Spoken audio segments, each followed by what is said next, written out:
O livro que nós estamos lendo é A História da Igreja, e aqui nesse livro agora vamos ver esse assunto, a parábola do joio. Mateus 13, 24 e 25. Propôs-lhes outra parábola, dizendo: o reino dos céus é semelhante ao homem que semeia a boa semente no seu campo. Mas, dormindo os homens, veio o seu inimigo e semeou joio no meio do trigo e retirou-se.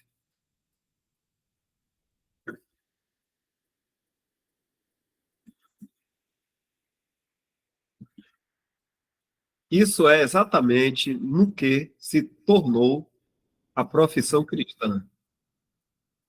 Há duas coisas necessárias para a invasão do mal entre os cristãos.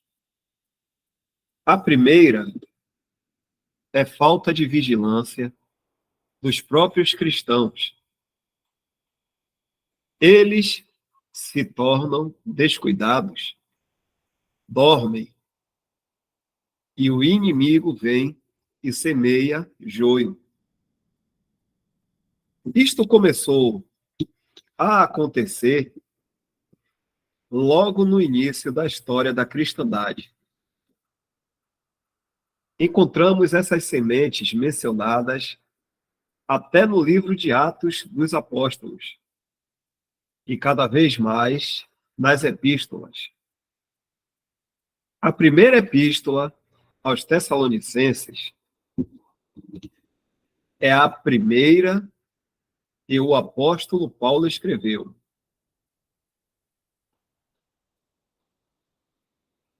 E a segunda foi escrita pouco tempo depois.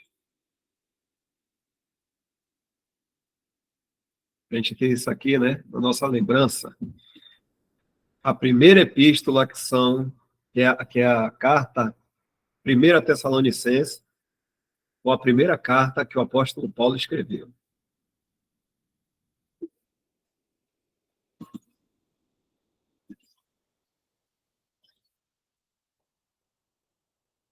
E a segunda foi escrita pouco tempo depois.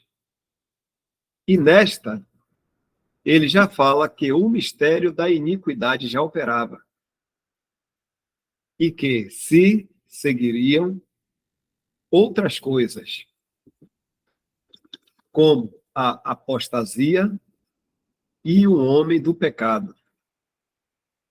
E que, quando a impiedade fosse plenamente manifesta, e não como opera agora, em segredo, então o Senhor colocaria um fim no iníquo e em todos os envolvidos com ele.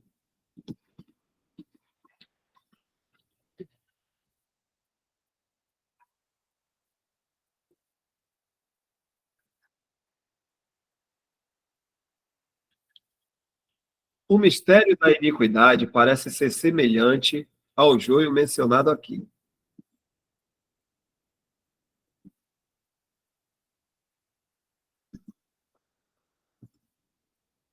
Algum tempo depois, quando a erva cresceu e frutificou,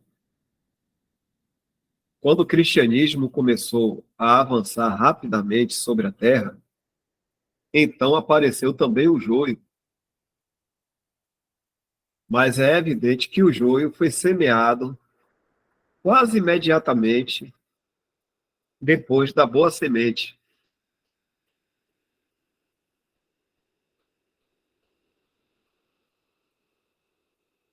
Sempre que Deus realiza uma obra, Satanás fica no pé. Quando o homem foi feito, ele deu ouvidos à serpente e caiu. Quando Deus deu a lei, ela foi quebrada antes mesmo de ser entregue nas mãos de Israel. Assim é sempre a história da natureza humana.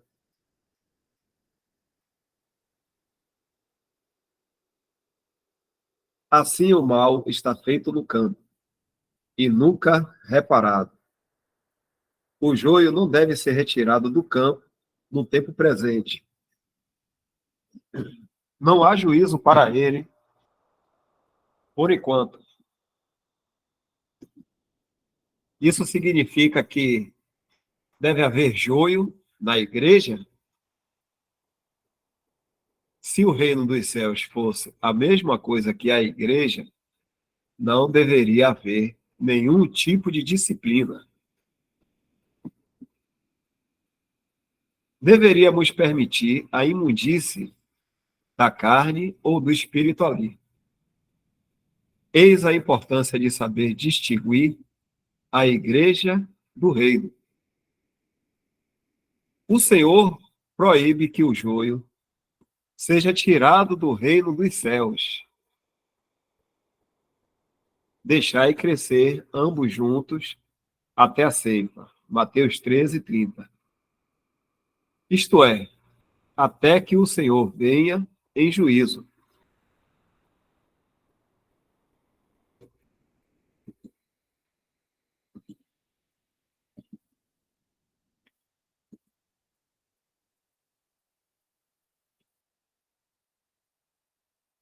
Se o reino dos céus fosse a mesma coisa que a igreja, repito, então implicaria em nada menos que isso, que nenhum mal, seja ele flagrante ou simples, deveria ser colocado para fora da igreja,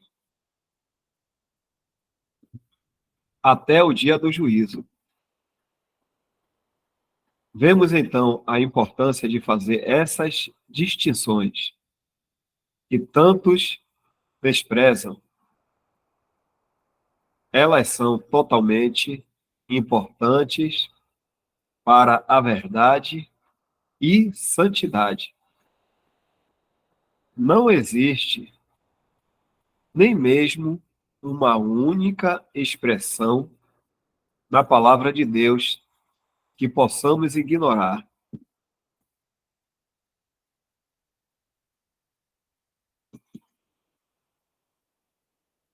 Alguma dúvida a respeito disso aí dos irmãos e das irmãs?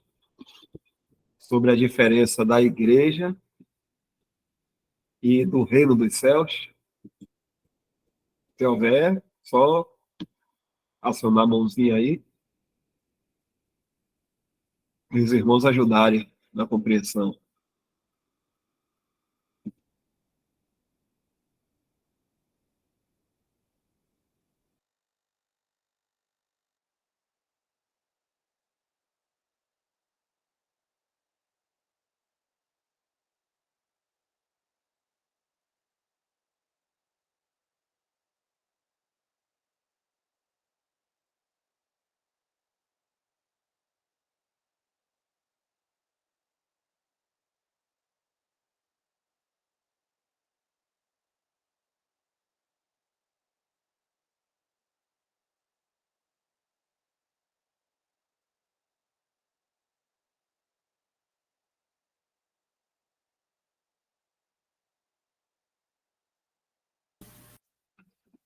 Então vamos lá.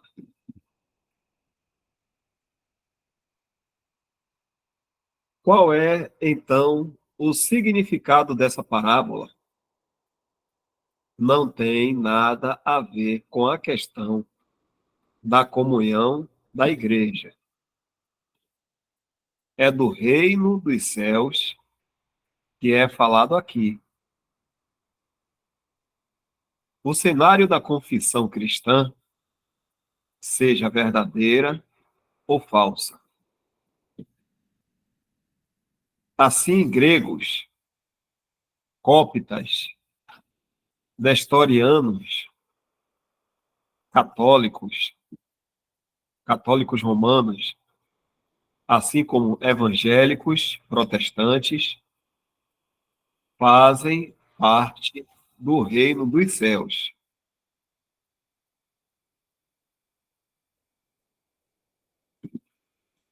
não apenas os crentes, mas também as mais pessoas que professam o nome de Cristo.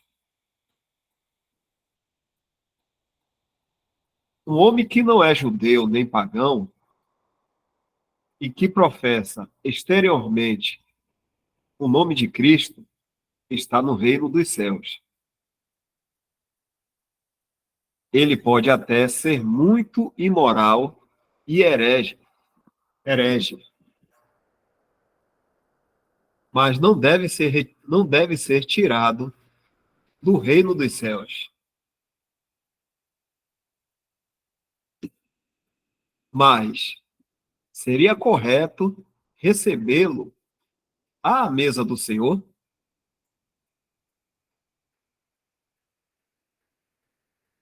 Deus o proíbe. Se uma pessoa caída em pecado aberto estiver na assembleia, deve ser colocado para fora dela,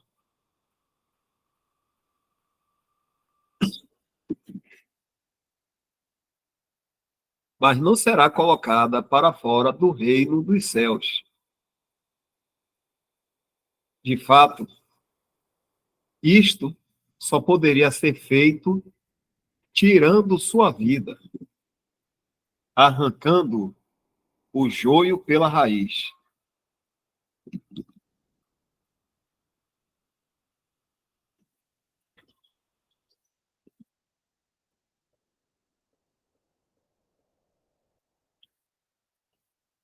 E é nisto que o cristianismo mundano caiu. Em um espaço de tempo não muito longo, após os apóstolos partirem da terra, punições temporais foram introduzidas para a disciplina. Leis foram criadas com o propósito de entregar o refratário para o poder civil. Se não honrassem a assim chamada igreja, aos desobedientes não seria permitido viver.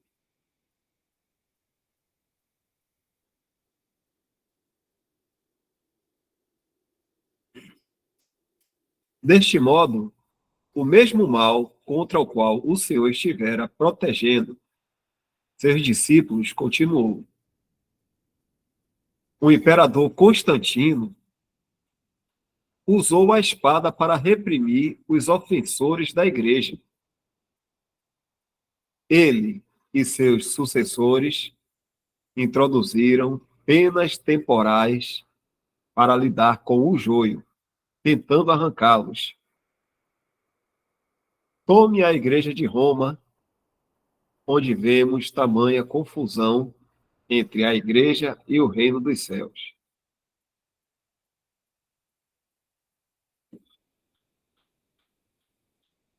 Eles clamavam que, se um homem for herege, deveria ser entregue às cortes do mundo para ser queimado. Eles também nunca confessam ou corrigem o erro, pois fingem ser infalíveis, supondo que as vítimas fossem realmente joio. Isto seria tirá-los do reino. Se você arranca o joio do campo, você o mata. Podem haver homens lá fora profanando o nome de Deus, mas devemos deixar que Deus lide com eles.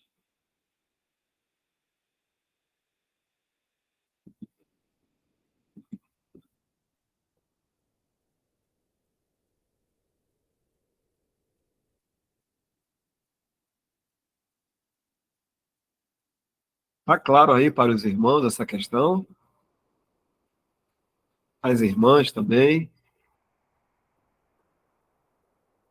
Precisa voltar um pouco da leitura, a gente continua.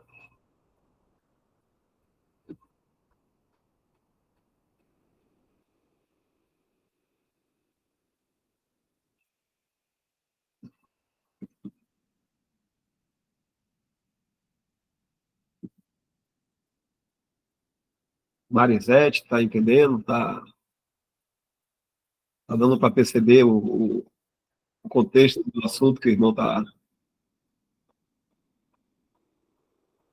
Pronto. Jaqueline, Pinho também. Malva Caetano. Se tiver alguma coisa, a gente vai devagarzinho aqui, volta.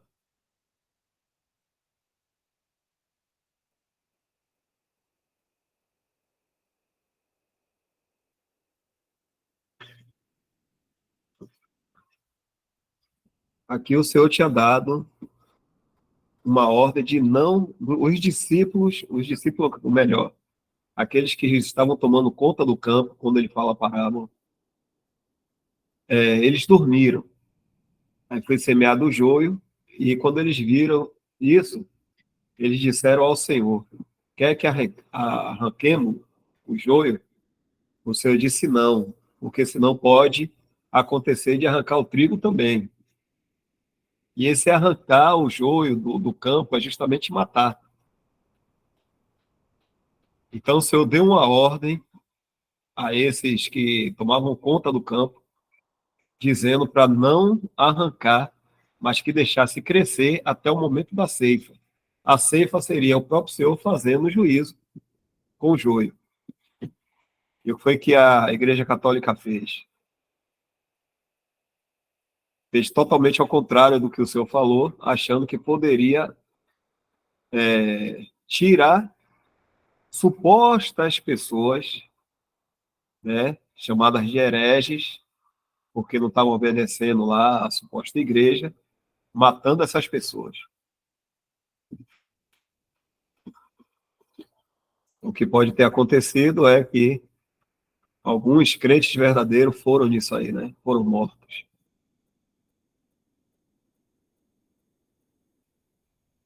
Isaac quer falar alguma coisa? Jefferson quer complementar aí alguma coisa? Alexandre?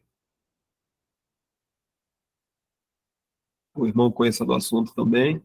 Dal, você só pode explicar um pouco também sobre a questão do reino, né, que muita gente confunde, fica pensando que o reino é nos céus, né?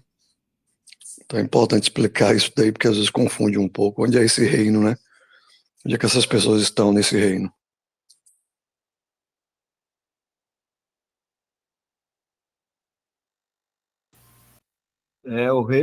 O reino é do céu, como a gente vê, né? Reino dos céus. Não é reino no céu. Se fosse reino no céu, seria lá no céu. Mas é o reino dos céus. Porque veio do céu, e foi o Senhor que veio, só que ele foi rejeitado. Então, o reino foi implantado aqui. Só que agora está em mistério, porque o rei foi rejeitado, e esse reino continua, como o Senhor falou na parábola, né? Deixa crescer. Então, está continuando esse reino aqui no mundo. Então, aqui no mundo é porque é reino do céu. Veio do céu. Não é reino lá no céu. É o que se passa aqui. Como Isaac falou aí. Vai falar, Lusitane. Boa noite, irmão. Nesse caso, então,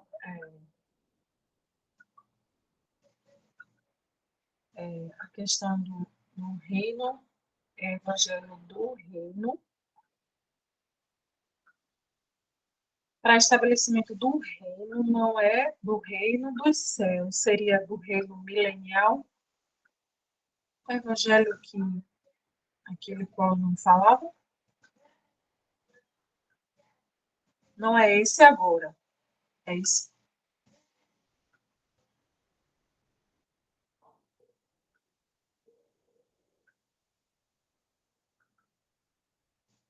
Deu para entender, irmão Dal, que eu quis falar?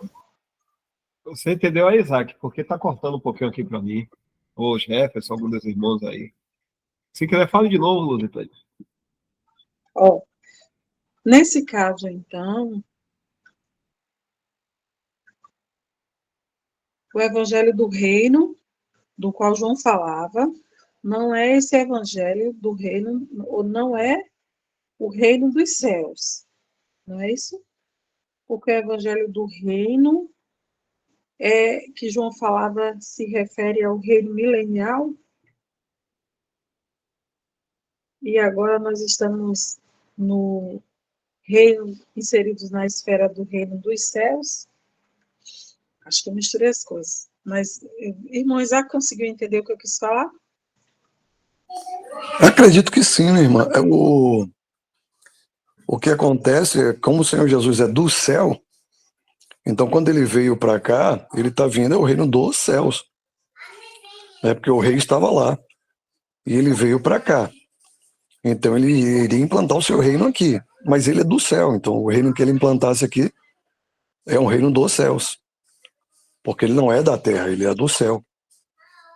Então é o rei que veio para cá para reinar, e era esse evangelho que era pregado, né? Arrependei-vos, é chegado o reino dos céus. É o evangelho que João Batista pregava. E que vai ser pregado também na grande tribulação, quando virar o milênio, é o reino dos céus também. Vai dar continuidade a esse mesmo evangelho do reino dos céus. E o rei que é do céu vai estar aqui na terra reinando. Ele veio, né, a primeira vez e foi rejeitado, como o Dal já explicou. Então, hoje o rei está ausente, mas o seu reino, a esfera dele, não. Porque ele já veio. O reino dos céus já veio, como foi pregado. Arrependei-vos, porque é chegado o reino dos céus. E ele veio. Mas ao ser rejeitado, né, ele saiu, ele volta ao seu lugar, né, ele volta ao céu. Mas deixou aqui, né, plantado, né, a semente, né, a palavra. E aí o joio, aí veio, aliás, o trigo, né, que ele planta, como leu aí na parábola, e aí veio o inimigo quando dorme, né, ali os homens, e semeia também o joio no meio do trigo. Isso está se referindo ao reino dos céus, que é semelhante ao reino dos céus.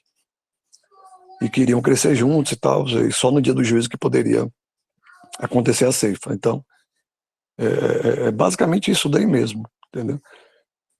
Só que agora muita gente termina confundindo, né, realmente essa questão, porque fala reino dos céus e fica achando que é lá no céu e que não está vendo o rei aqui, não está vendo um reino visível aqui, e aí termina causando alguma confusão.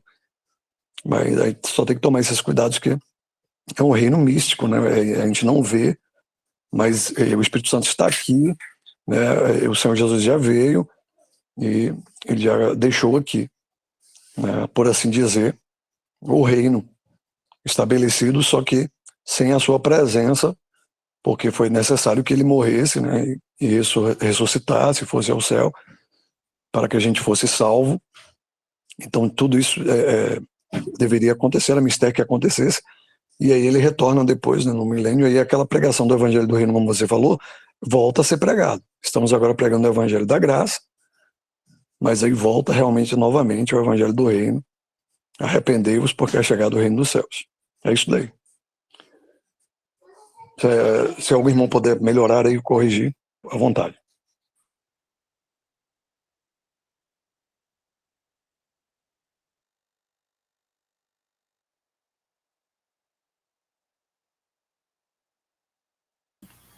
Michel querido, ou querido, quer falar alguma coisa, Michel querido? Como é que tá aí?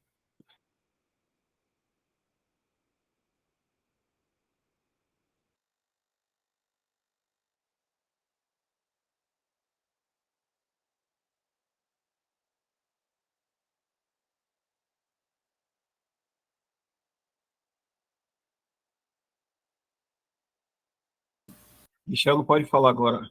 Michel deve estar mexendo nas panelas lá, viu? Ô, irmãos, posso falar uma coisa? Oi, Adalto, fica à vontade.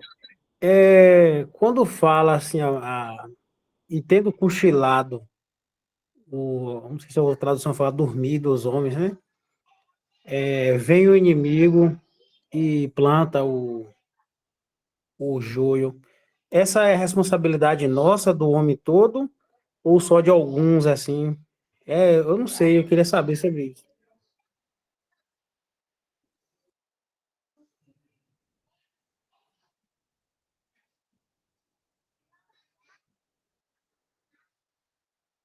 Deu para entender? Eu não sei se eu deixei bem claro.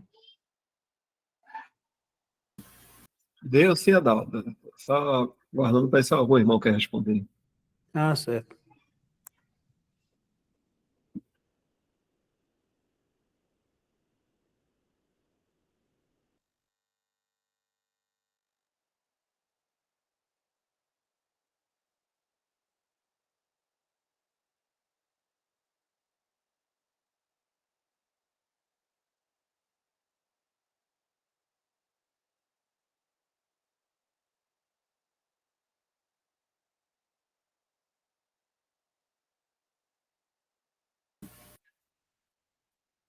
Então, Adalto, isso já aconteceu, né?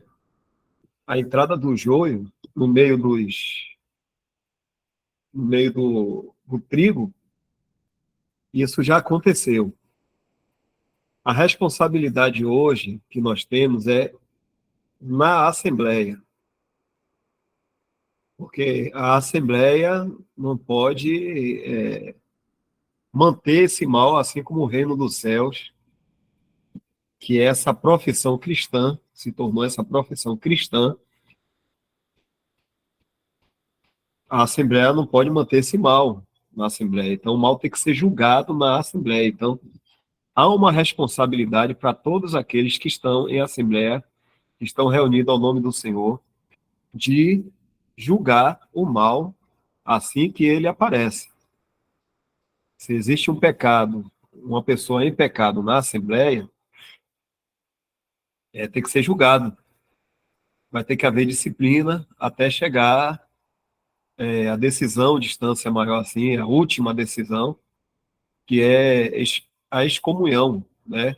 Tirar essa pessoa da comunhão dos irmãos da Assembleia, sendo que está sendo tirado da comunhão da Assembleia, mas não do reino dos céus. Por quê? Porque o reino dos céus se passa aqui no mundo. E quem é que está no reino dos céus? Todos que são batizados em nome de Cristo, todos que professam ser cristão. Então, ainda que uma pessoa seja tirada da Assembleia, excluída da Assembleia por causa de pecado, ela continua sendo uma cristã, sendo uma pessoa cristã. Então, ela continua ainda no reino dos céus. Entendi. Bem explicado, entendi. Obrigado. Agora, isso que, como você falou, Adalto, isso aí já aconteceu, né? O senhor falou a parábola, depois o senhor foi rejeitado, foi o que aconteceu. Esse dormir aí foi a falta de cuidado dos cristãos mesmo. E aí, falsos mestres se introduziram. Lembra que Paulo fala lá com Lembro. os anciãos em Éfeso, né? Da partida dele, que entrariam lobos, tal, deveriam tomar cuidado. Paulo falou, mas mesmo assim,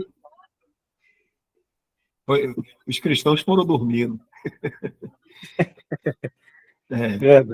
Então, hoje virou uma grande profissão cristã. E como Isaac falou, esse reino dos céus vai até o momento do julgamento, quando o Senhor volta aqui para estabelecer o reino. Vai continuar. O reino dos céus. E esse reino dos céus, que é essa profissão cristã, pessoas dizendo que são cristãs, isso vai até o momento do Senhor voltar e tratar. Na verdade, assim, vai ter um julgamento, né, da meretriz. E ainda continua sendo esses que estão na profissão cristã. Então, vai até aquele momento ali da grande tribulação. Ô, irmão, eu não sei se eu não me recordo bem. Eu vi um vídeo do irmão Mário que ele fala que acho que a cristandade, no final dos tempos, ia virar Babilônia, parece que chegou uma coisa assim. Eu não sei se eu vi errado, que às vezes eu também esqueço das coisas também. Não sei se é isso.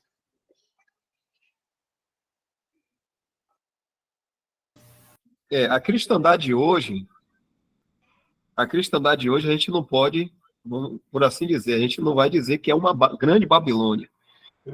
Porque existem cristãos verdadeiros. Essa cristandade que é a profissão cristã.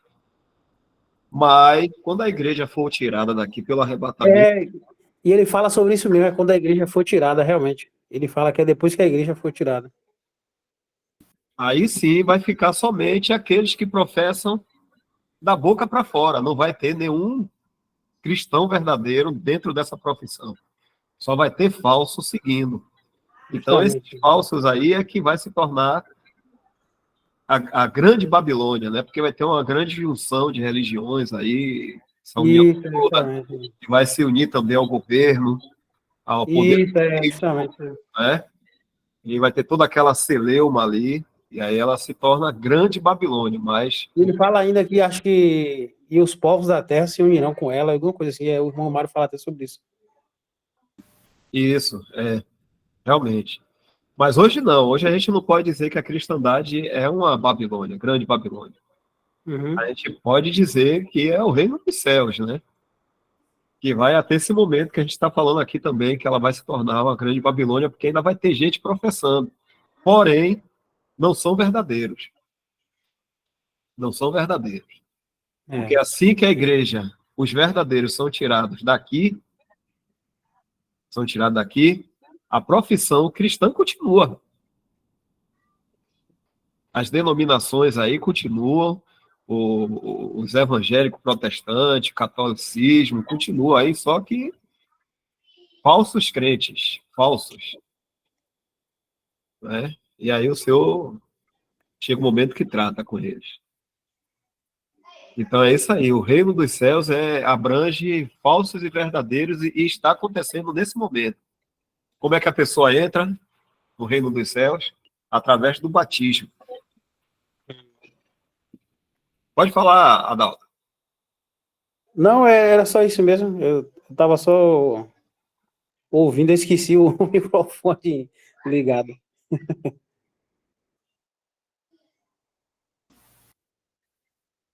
A diferença da A foto igreja... tá bonita, hein, Adalto? Oi? Não, só para comentar que a foto de Adalto aí do perfil tá bonita.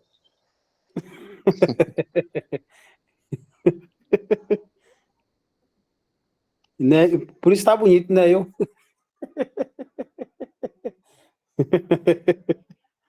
Ô, bicho.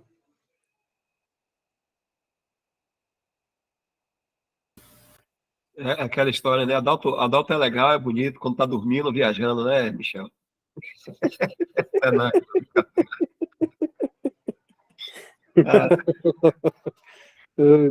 Quando ele está escondido, é bonito, né? Então é isso, irmãos. A igreja, a diferença do reino dos céus é isso aí. Que é uma profissão que tem falsos e verdadeiros. E a igreja é algo que só tem verdadeiros mesmo, porque isso é estabelecido por Deus, né? Só tem trigo. A igreja pura, a igreja de Deus só tem trigo. O reino dos céus tem trigo e tem joio. Não sei se ficou mais alguma coisa aí, se algum irmão quer falar também. Eu mandei o link aí, definições doutrinais, que tem o tema sobre reino. Inclusive, trata dos outros tipos de reinos também, que não é só dos céus, né? Há o reino de Deus e por aí vai. E aí, nesse tópico, já tem tudo dividido e traz uns detalhes, assim. É um tema que pega muito de nós, assim, né? De uma maneira complicada, porque muitas vezes a gente fala, por muito tempo fala o termo, mas também nunca parou para pensar sobre, né? Aquele negócio do dizer, do dizer, do dizer, e depois para pensar, mas o que é isso que eu estou falando há tanto tempo? E aí, quando a gente para meditar, aí que a gente aprende, né? Exatamente sobre o termo. É que nem aquele termo filho de Deus, né? Quando a gente vai estudar sobre, a gente percebe o quão mais profundo é do que a gente sempre achava, né? É muito mais profundo do que muito de nós, a gente reproduzia a fala muitas vezes e não parava para meditar sobre, né, o que significa ser filho de Deus. E sobre a questão do reino dos céus, só para complementar aí a fala dos irmãos, e também uma forma de poder diferenciar sobre a igreja, é pensar que o reino dos céus ele é uma esfera que tem a ver com cada pessoa individualmente para com o Senhor, que no caso o reino dos céus, então ele como rei, né? E lembrar também que o reino dos céus já acontece na terra, mas o rei não está presente, né? Ele está nos céus no momento, então ele não está público. Então é um reino em que o rei ele não está presente no sentido físico. Então, mas tem todas a sua disciplina, né? Desse reino. E o que que acontece? A pessoa, quando ela é envolvida com esse reino, ela participa desse reino, mas aí há essa diferença do joio e do trigo. Como a gente sabe, né, o verdadeiro e o falso. Então, tem a ver com esse aspecto, né, desse reino e dos súditos e aqueles que são os verdadeiros e os falsos. E nesse reino dos céus, o único que tem o controle dele no sentido de tirar, né, no caso, os falsos, é o próprio Senhor. Que aí, como os irmãos citaram, né, a parábola de Mateus 13 é muito claro sobre isso. Agora, quando se trata sobre a igreja, aí a gente já pode pensar no aspecto da casa de Deus, que aborda em 1 Timóteo 3 e 2 Timóteo 2, quando fala da grande casa, né? Que aí a casa de Deus já se remete a eu estou dentro dessa casa e dentro dessa casa há princípios, há regras, né, a se seguir. Regras que eu falo não no sentido de lei, mas no sentido de há um direcionamento de Deus como andar nessa casa. E aí a gente pode ver até lá na palavra 1 Timóteo, 1 Timóteo 3.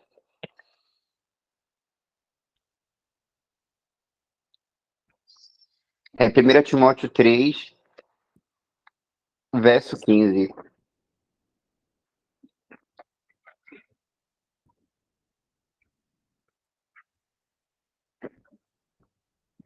eu tentar botar aqui para ler também. Mas se tardar para que saibas como convém andar na casa de Deus, que é a igreja de Deus vivo, a coluna e firmeza da verdade. Então, olha aí a frase, né? Para que saibas como convém andar na casa de Deus. Então, a casa de Deus há uma ordem, né? E quando se fala da casa de Deus, entre essas ordens está a questão da disciplina da assembleia, das assembleias de Deus, né, dos irmãos reunidos ao nome do Senhor. E nessas assembleias tem o direcionamento do Senhor para se tratar, né, inclusive da questão de receber um irmão ou tirar um irmão de comunhão devido a algum pecado ou alguma disciplina que precisa fazer sobre aquele irmão, né? Então, que o irmão Dal citou, né, esse exemplo. Então, mostra que aí é uma questão que envolve a responsabilidade nossa de como convém andar na casa de Deus. Mas perceba que aí não fala assim, quando fala lá de 1 Coríntios 5, não fala que é para tirar o homem que cometeu aquele pecado, não fala para tirar ele do reino dos céus, fala para tirar ele no caso, retirá-lo de comunhão da assembleia.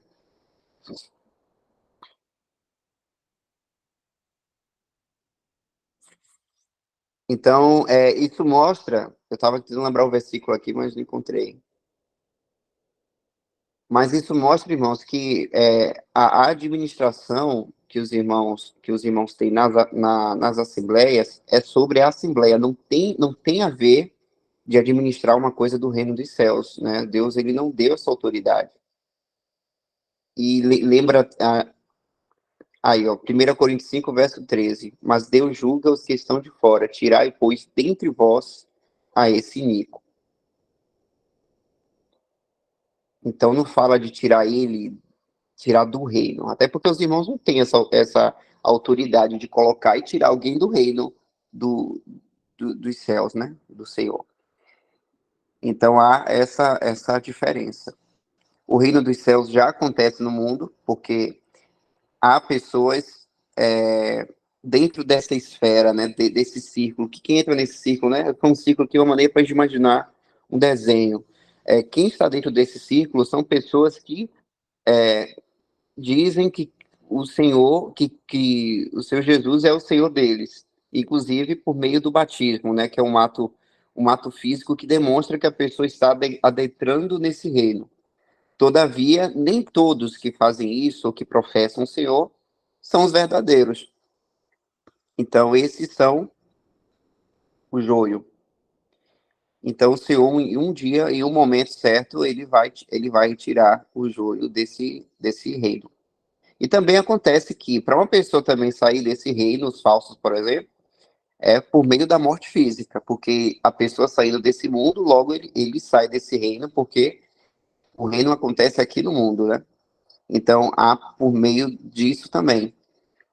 E possivelmente, né, nos tempos da perseguição que, que a Igreja Católica fazia, né, era para tirar a vida dessas pessoas que eles acreditavam serem os falsos, eles achavam que poderiam tirar do reino por meio da morte daquele jeito. Mas aí é isso, eles estavam tomando uma autoridade a qual Deus não deu, de maneira alguma. Tem até uma passagem também, só para finalizar aqui a fala, quando o Senhor fala das chaves, né, que Pedro receberia, que são as chaves dos reinos dos céus. E nessa passagem, não está dizendo que Pedro teria poder para administrar o reino, ou para colocar ou tirar alguém.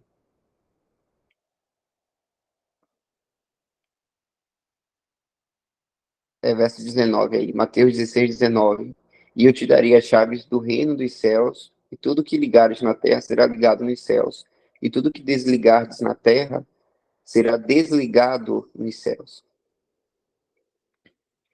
Mas aí mostra que o apóstolo Pedro, né, o Senhor deu para ele essas chaves, que significa que ele seria aquele que divulgaria esse reino, né, para as pessoas. Mas não no sentido de administrar, de colocar ou tirar alguém, mas de dar início, né, no sentido da responsabilidade humana da divulgação desse reino. Mas o que aconteceu? O apóstolo Pedro, né, quando ele está com os judeus e quando ele também vai para Antioquia, como cita em Atos, né, nesses lugares que ele vai, ele é o primeiro assim a se divulgar o evangelho da graça. Quando as pessoas ali criam no evangelho da graça e eram salvas, né, por meio desse evangelho e professavam a Cristo como Salvador e como Senhor, é aí que está a questão. Hoje no cristianismo, a gente confessa o Senhor como Salvador nosso, mas não somente como Salvador, mas como o nosso Senhor.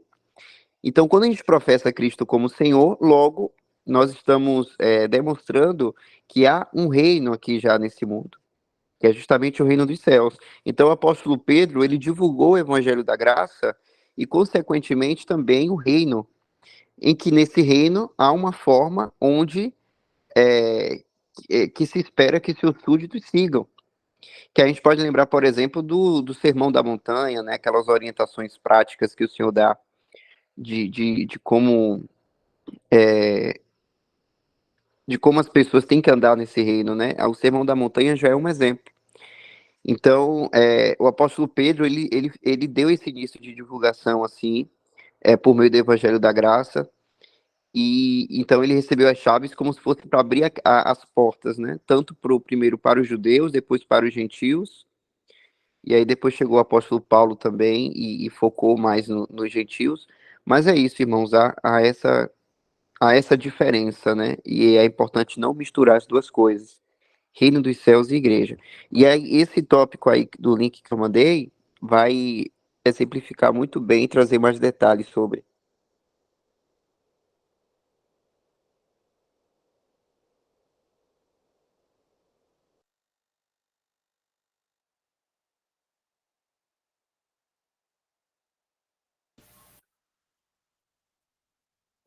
E a Lusitânia levantou a mão aqui, só rapidinho, um detalhe como o Michel Querino falou aí, pelo menos na palavra, existe um momento em que é identificado um joio no meio do trigo, que é quando é batizado aquele Simão, né? Simão Mago, que Pedro diz que ele não tem parte naquele ministério, né? Que ele queria comprar o poder do Espírito Santo. E os irmãos falam que nesse momento aí a palavra Os irmãos falam que nesse momento aí a casa, a casa de Deus, ou seja, a casa de Deus, a grande casa, ela começou aí. E eles falam alguma coisa assim que a grande casa de Deus se tornou maior que o corpo de Cristo. Por quê? O corpo de Cristo é composto somente de membros verdadeiros. Então, enquanto só existia membros nesse momento, ainda não tinha o joio, quando se introduziu o joio, não no corpo de Cristo, mas aí no reino dos céus, aí se tornou maior que o corpo de Cristo, porque já foi uma pessoa a mais, mas só que não era verdadeiro. Então, o reino dos céus é isso aí. O reino dos céus comporta tanto verdadeiro como falso, como Michel falou. E os irmãos trazem esse detalhe desse momento que aquele Simão, né, o mago, ele foi batizado. Eu acho que até Filipe. Filipe batizou muitos ali em Samaria, se eu não me engano, e ele foi batizado também. Então ele entrou nessa profissão cristã. Só que ele não tinha um coração reto para com Deus. Lusitânia. Então, quando o irmão Isaac concluiu a fala, daí eu comecei a imaginar uma série de pensamentos exatamente sobre as diferentes esferas do reino, né? E aí entrou o irmão Michel, colocou em palavras o que diziam os meus pensamentos. Obrigada aí aos irmãos.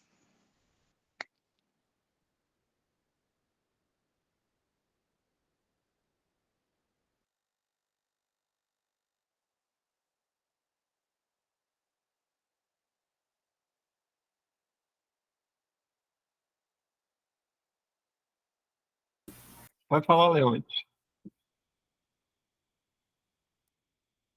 Se algum irmão tiver como trazer uma explicação sobre uma passagem que fala que, quando está falando de João Batista, fala que empregam força para entrar no reino de Deus, você apóstolo, um negócio assim. E eu tenho uma dúvida nessa passagem. O que esse empregar força para entrar no reino dos céus ou no reino de Deus?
Algum dos irmãos aí tem uma noção para explicar esse versículo? Eu não tenho precisão para explicar ele, não. Não sei se algum irmão aí possa dar um parecer, né?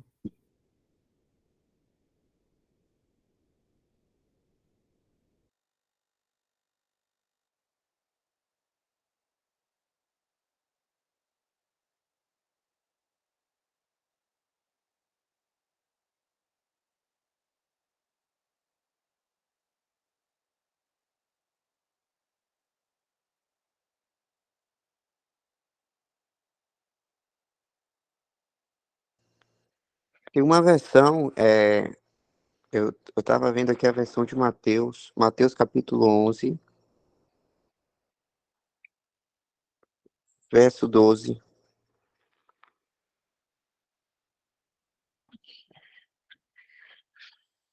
Inclusive comparando as versões, porque eu olhando as versões desse versículo, uns parece que colocam de uma maneira positiva a questão, se apoderam dele, como se fosse uma conquista boa. Mas outras versões já colocam de uma maneira, de um aspecto negativo, que no caso é a pessoa querendo se apoderar do reino para, na verdade, ter o controle dela, e não no sentido de conquistar um lugar nesse reino, entende? Então vamos ver a comparação dos versículos aí, Dal, por gentileza.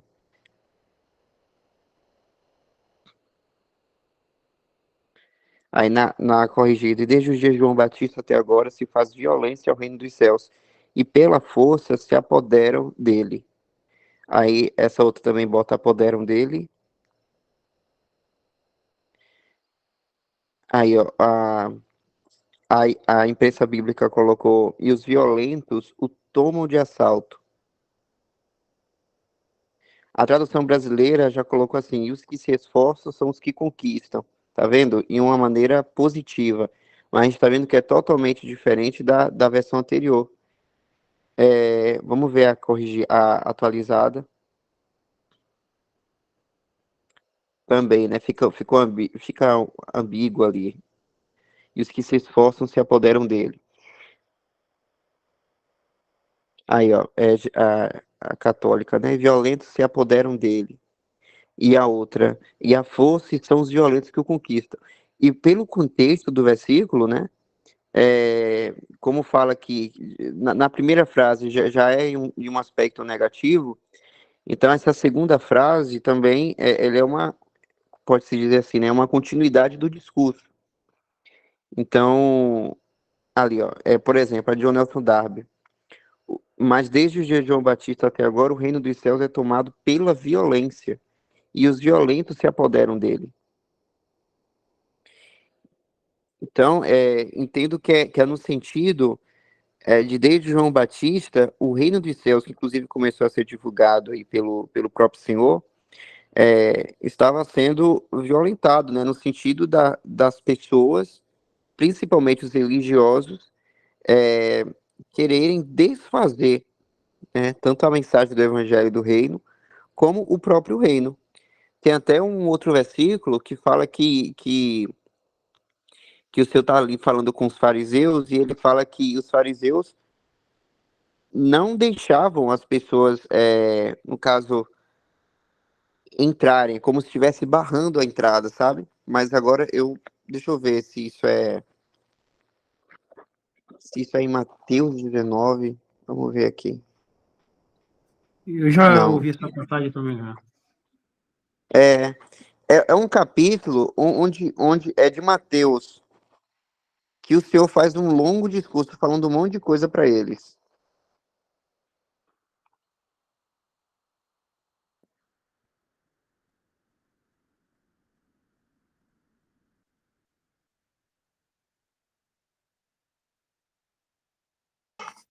Em Mateus 21, aquela parábola dos lavradores maus, eu acho que fica bem claro essa questão aí também. Mateus 21, a partir do 33, a parábola dos lavradores maus.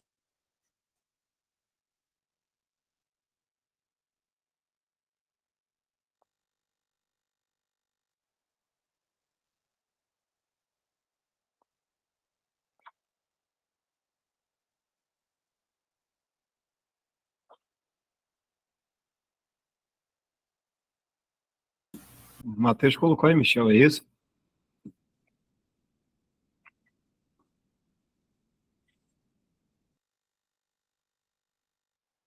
É isso aí mesmo. Mateus 23:13. Mas ai de vós, escribas e fariseus hipócritas, pois que fechais aos homens o reino dos céus, e nem vós entrais, nem deixais entrar aos que estão entrando. A gente sabe que pela soberania de Deus, vai entrar aquele a qual Deus quer que entre, né? Os fariseus não tinham controle nessa questão. Mas quando o Senhor está dizendo isso aos fariseus, é no aspecto da responsabilidade, né? Que os dois trabalham juntos. Então, o Senhor ali, né, na verdade, citar a irresponsabilidade deles, ele fala isso, que eles não entram no reino e nem deixam entrar aos que estão entrando. Então, a gente percebe a gravidade que isso é, né? Você barrar, né, uma mensagem para o benefício do outro. Me lembra, inclusive, tratando do Evangelho da Graça, de Romanos 10, quando fala assim, como ouvirão daquele que nunca ouviram, né? Que aí fala justamente das pessoas que pregam o evangelho, a importância que isso tem.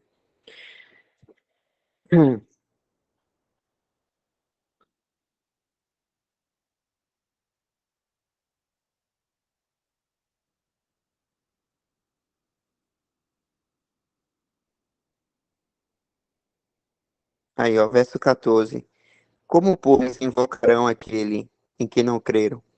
E como crerão naquele de quem não ouviram? E como ouvirão, se não há quem pregue? E como pregarão, se não forem enviados? Como está escrito, quão formosos os pés do que anunciam a paz, dos que anunciam coisas boas. Então aí o Senhor mostra, né, a questão da importância da responsabilidade nossa, né, de viver o evangelho. Eu poderia falar, né, de sair por aí pregando o evangelho, mas viver o evangelho é quando a gente prega o evangelho mesmo vivendo nossas vidas, né, sem fazer exatamente a atividade de evangelizar, testemunhando de Cristo, e por aí vai, né. Então, o Senhor estava falando justamente aquilo para os fariseus, que eles não entravam no reino, por causa da hipocrisia deles, né, como o próprio Senhor fala, hipócritas, e também não deixavam entrar. Ou seja, não deixavam os outros entrar, ou seja, eles estavam barrando o reino. Que aí a gente já remete àquele versículo que o irmão citou aí com a dúvida.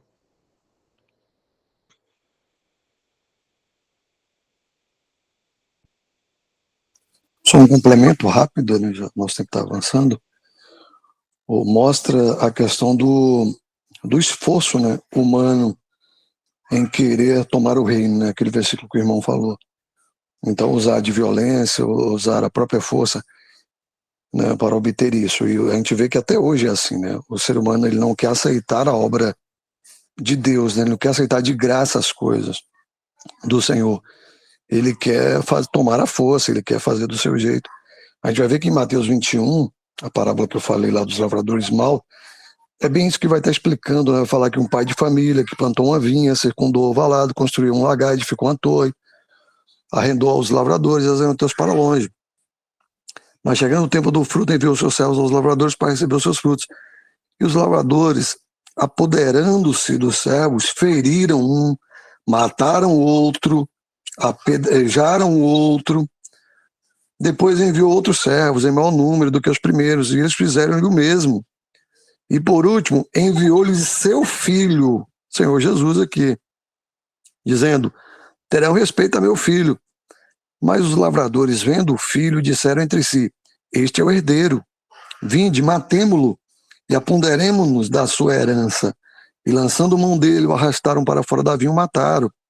Quando, pois, vier o senhor da vinha, que fará aqueles lavradores?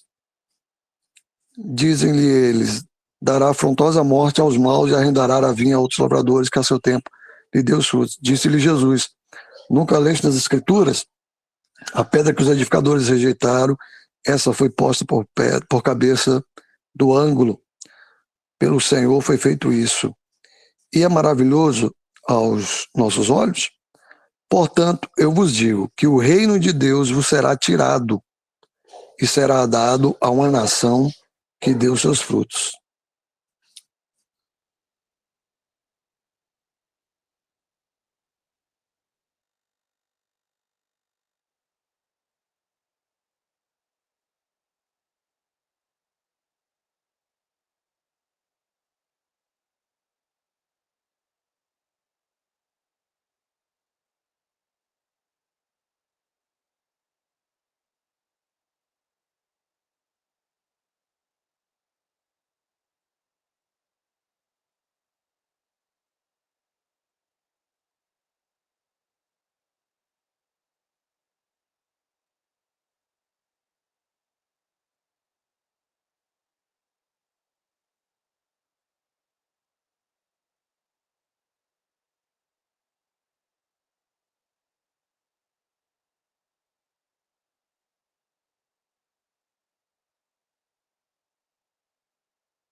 Ok, irmãos, então já são 9h34.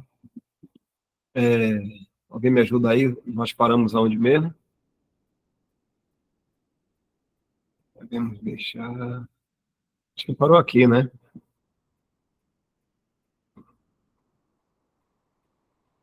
A tela não está compartilhada. Não tá não? Tá chegando aí para você, não? Já Para mim, compartilhei não. aqui.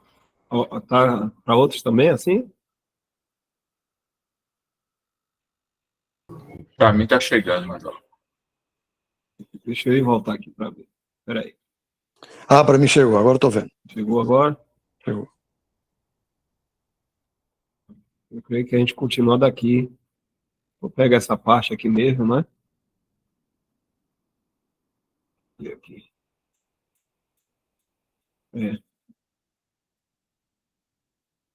Essa parte aqui mesmo. E aí, como os irmãos estão falando, não adianta a gente avançar demais nesse livro aqui, porque é bom que cada assunto aqui esteja bem claro, porque aí vai ajudar lá na frente na compreensão do que o irmão estiver falando.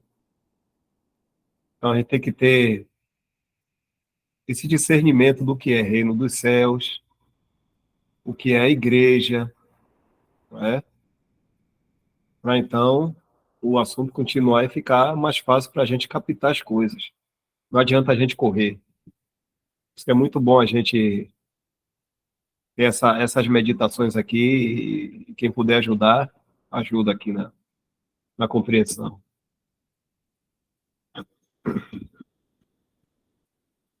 Então, por hoje a gente encerra. Deixa marcado aqui para a gente seguir na próxima reunião.